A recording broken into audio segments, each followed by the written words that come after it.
All right. Good and bad in day one. You know, the good, everybody's excited to be out there. Everybody wants to get to work. Right, bad, we got a lot of things that we can work on, right? But I'll say this, I think our guys are hungry to go work on those things. Not a lot of execution errors. We got to get in football shape, right? And the only way you can get in football shape is playing football, right? So we pushed at a high level today. We got to come out and push at a high level again tomorrow. We got to be elite when it comes to our recovery and the things we do away from the field. But overall positive, we're going to keep moving in the right direction. Dante Dale able to go today? Yeah, Dante was able to go. Jerry Mixon's the other person who was in there. Thank God they're both healthy. They were both in an incident there. Jerry had a little laceration they were able to stitch up, but both those guys are going to be good. EPD said Dante had minor injuries. But Yeah, they're both good. All right. Looks like you got a new toy, the Monarch Seeker out there for the receivers and DBs. Just what have you seen so far in terms of just how that helps you guys practice and get those guys more prepared? You want to create game reps. You know, we haven't had it long enough to be able to tell you a ton, but at the end of the day, we want to create game reps. We want to get as many reps as we can possibly get. That's something that allows us to get quick, effective reps that you know the ball is going to be in a certain location. You can execute at a high level. Some of the teams have used that, whether it's Clemson or the Packers, have talked about like simulating opposing quarterbacks, possibly for defensive purposes. Yeah, we're not to that point yet. Well, it's Mishad and Junior missed spring. Mishad, yes. They both missed spring. How is it like having him back there? How does that affect the offensive line competition? I mean, it creates more competition for us for sure, and you want to be healthy up front. At some point, you're going to have some other guys that are going to be involved in the threshold for us being able to play, and both those guys are guys that are going to push to be playing a lot, right? So having those guys out there create great competition and make our team better. What was it about Mishad specifically to make you feel like he's going to be a good fit for the program?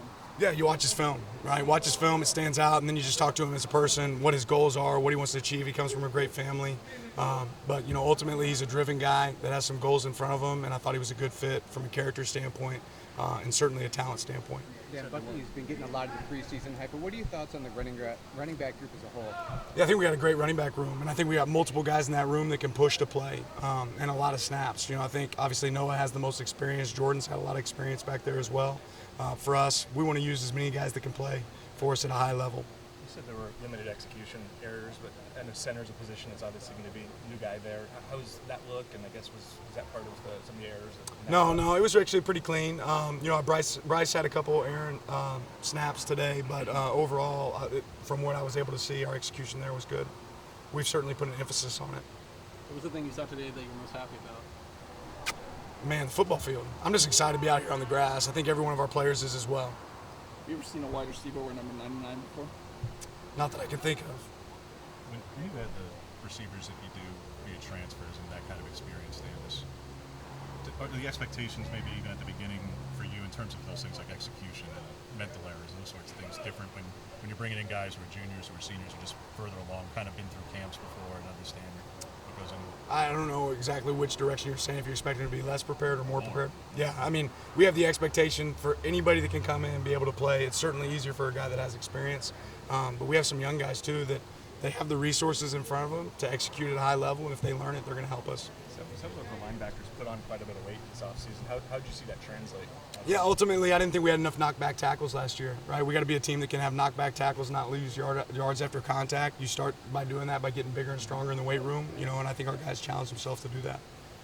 You talk about your SWOT analysis. I don't know if anyone has asked you, maybe at Media Day, but does the SWOT analysis more so go on in the off season when you're preparing, or now is it fall camp? Are you using that SWOT analysis now? Like, what is that SWOT analysis? Yeah, it's really just going through your strengths, weaknesses, right? What are the obstacles in front of you, and what are those threats, right? What are the opportunities, and what are the threats?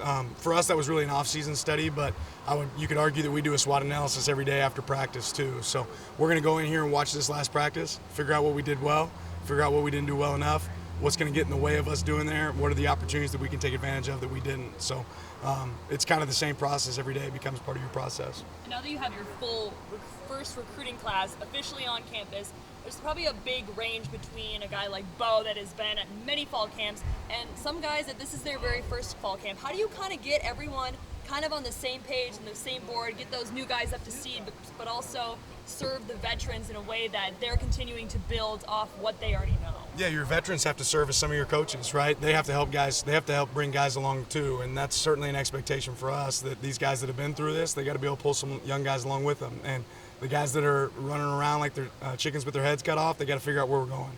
And that's a process, but they're doing a good job of picking it up. Taishiv and Evan, since they played, since they each played at nickel before and deep safety, and you trained them in multiple spots, you did that in the spring. Do you want to make a point in the preseason, Dan, in terms of where their primary going to be at? Because since it's two levels of the defense, it's different to say in a corner and a safety or vice versa, nickel and inside backer. Do you want to reach a point where you're dedicating them to one level or the other? We'll always train guys at multiple positions because at some point we'll have to play guys at multiple positions. We're gonna on game day we're gonna try to make sure we put guys in the best position for them to be successful and for our team to be successful. But to only train guy at one spot is, in my opinion, a chance to put yourself in a bad position. When you talk about your team's goals, are they more practice to practice, day to day, week to week? You got all of them, right? You've got goals that last for an entire season. You got a goal for a day. What am I going to improve on today, right? I think you just have to be really open and honest about what those look like. But yeah, you have long-term goals, you have short-term goals, and you have to be able to assess and change them. I know you haven't seen the film yet, but what can you say maybe was a goal for today that you saw really come to light in practice? Play fast, right? We want to see play fast. I saw that at moments, and then I saw moments that it wasn't as good. So it's something we can continue to improve on. Let's shift to afternoon practice because the class schedules, heat of the day. What were you looking for in that? A lot of things that set up for us. I like having the ability to have meetings and walks in the morning before we have an install fresh on your mind before you go into the afternoon where you're on the field. I think having the heat up is good for us, right? Early in the season where we can train in harder environments. You play games in the afternoon and at night, right? So doing that early, I think, benefits us. And then later on, when we get into our class schedule, we'll transition back to morning.